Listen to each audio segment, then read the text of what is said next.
Hello, friends, enemies, and those still under review. Welcome to L Chats. This week we're going to be chatting about Pride and Prejudice. I'm a little untimely as the 250th anniversary of Jane Austen's birth was last year. However, I very much enjoy the original story published in 1813, the 2005 movie, and the 1995 BBC miniseries, but all for different reasons. Please like, comment, and subscribe if you like chatting about things once a fan of, and if you would like to hear more from me. With that, let's get into it.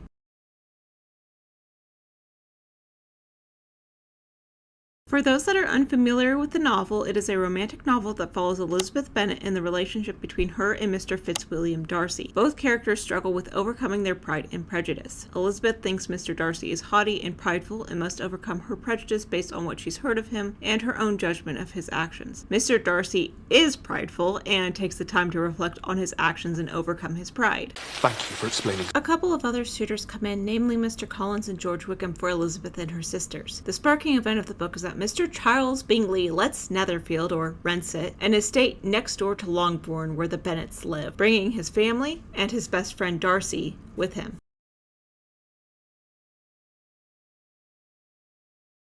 Pride and Prejudice was first published anonymously in 1813 as mentioned before. I love the original because Jane Austen just gets it. She wrote excellent character-driven stories that were sharp commentaries on society at the time. People's behavior has actually changed very little in the intervening years. Honestly, I don't think I can understate how excellent the book is. It is well-paced, well-structured, and even with the antiquated rules and traditions, not so antiquated at the time, it remains highly readable. If you would like to know more about Regency-era behavior, particularly in this book, I highly recommend Ellie Dashwood's channel. Link in the box. She provides excellent breakdowns of not only Pride and Prejudice, but also Emma and other Jane Austen works. This book is told in third-person omniscient, though we primarily follow Elizabeth Bennet. The lessons that the book imparts are still pertinent today. Sometimes we do think that introvert is rude when they're actually kind, or that guy who dumps his sad backstory so openly is not actually a genuine person. In a way, it kind of warns us against very performative people and being too quick to judge someone. The main male character also takes feedback from the female character and grows from it, which is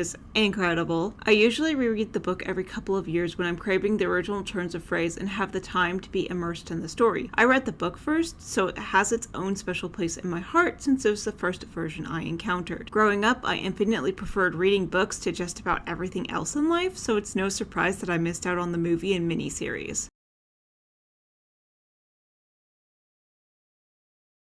Now, if you've been in any online Discord about Pride and Prejudice, there are some out there who argue about which version of Pride and Prejudice is best, the 1995 BBC miniseries or the 2005 movie with Keira Knightley. Now, I love both, and neither are better than the other in my opinion. Deal with it! For me, it's largely which one I'm in the mood for. If I'm looking for the vibes or something just to soothe my brain while I'm stuck running indoors or unwind in a timely manner, I'm going to choose the 2005 version. It's got the vibes, the views, less characters to follow, and it still tells the full story of what happened, even if I think some of the nuance is lost and the pacing is a bit rushed. All characters are played marvelously, and the costumes are at least decent and clearly delineate who is in and who is out of fashion. An easy way to spot this is the difference in costuming between Miss Caroline Bingley and Miss Elizabeth Bennet. Miss Bingley is constantly made up, hair done, and wearing colors that are very flattering on her, and her dresses fit well. They look newer, which makes sense because they are only lately come into the upper class. On the other hand, Miss Elizabeth Bennet is dressed more plainly, the fabrics look more aged, and her hair is not quite as neat as Miss Bingley's. Now, you can't really make Keira Knightley ugly, let's be so for real, but it's very obvious that there is a difference between the characters' stations in life. This is an important bit of visual information because it's part of how Mr. Darcy and Mr. Bingley's sister drive a wedge between Jane and Mr. Bingley. That being said, if it's a rainy day or a comfort watch, I'm reaching for the 1995 BBC miniseries. It's 6 episodes long enough for me to get out of a funk, and includes all the story beats plus the costuming, impeccable. There are so many bonnets, empire waists, petticoats, changing dresses between the morning and the evening, and stays instead of corsets. Ah, perfection. Also, it does have some quirky 90s video editing that I just adore the cheesiness of. We also get more interactions with the sisters and between the sisters, developing their bonds and characters further. Those who've only seen the 2005 movie have completely missed Mr. Bingley's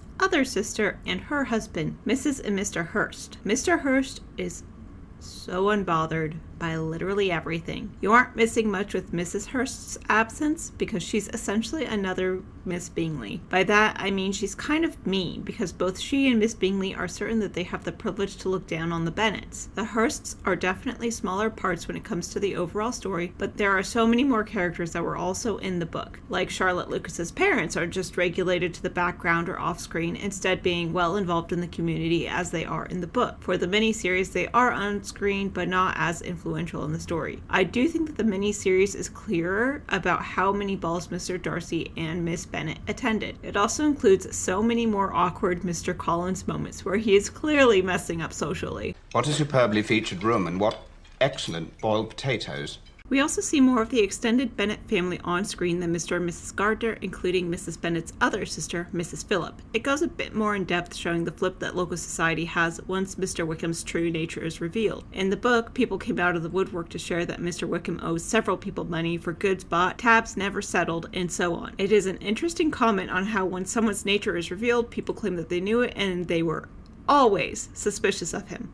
This is obviously all retro justification of why they should dislike him beyond his elopement with Lydia. So if you want to watch something that's somewhat more similar to the book while not actually reading the book, I recommend the 1995 miniseries. I do have an honorable mention of Pride and Prejudice adaptations, and that is the Lizzie Bennet Diaries. Link in the box. It's a YouTube channel and they released 100 videos of a modern adaptation of Pride and Prejudice in 2012, nearly 100 years after the initial publication of the book. It's told through a series of vlogs with some intertwining videos on other channels. Additionally, there used to be comments on the video from other characters in the story. However, these threads were lost when YouTube changed its comment system. I'm sure that the comments are still there, but the comments just have to be sorted correctly. If you have the time and want something a little more modern, I recommend watching this version. Hank Green and Bernie Sue created it, and it inspired at least one other classic to be adapted into a vlog style. That was an adaptation of The Great Gatsby. I couldn't quite get into The Great Gatsby, but it is such an interesting way to present classics. It has its limitations, primarily that Lizzie Bennet must sit in front of a camera and that the other characters have to also come in and be on camera. It leads to inventing some silly scenarios to get them into the video, and their Mr. Darcy only looks at Lizzie when in these videos. He doesn't look at the camera like the other characters. I remember waiting each week for the episodes and checking out Kitty's side channel at this time as well.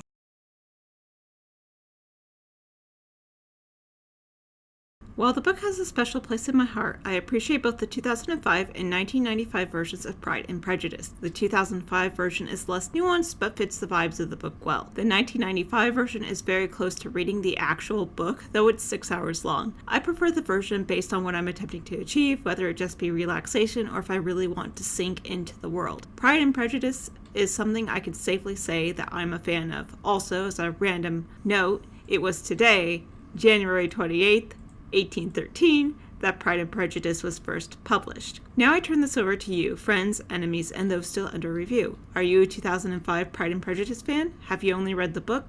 What about the miniseries?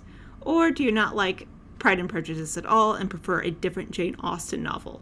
Thanks for listening to me yap on about Pride and Prejudice. This one was a lot of fun to make and edit. If you'd like to hear more from me, please subscribe, like, and don't forget to comment. Remember, being a fan is fun, and have a great day.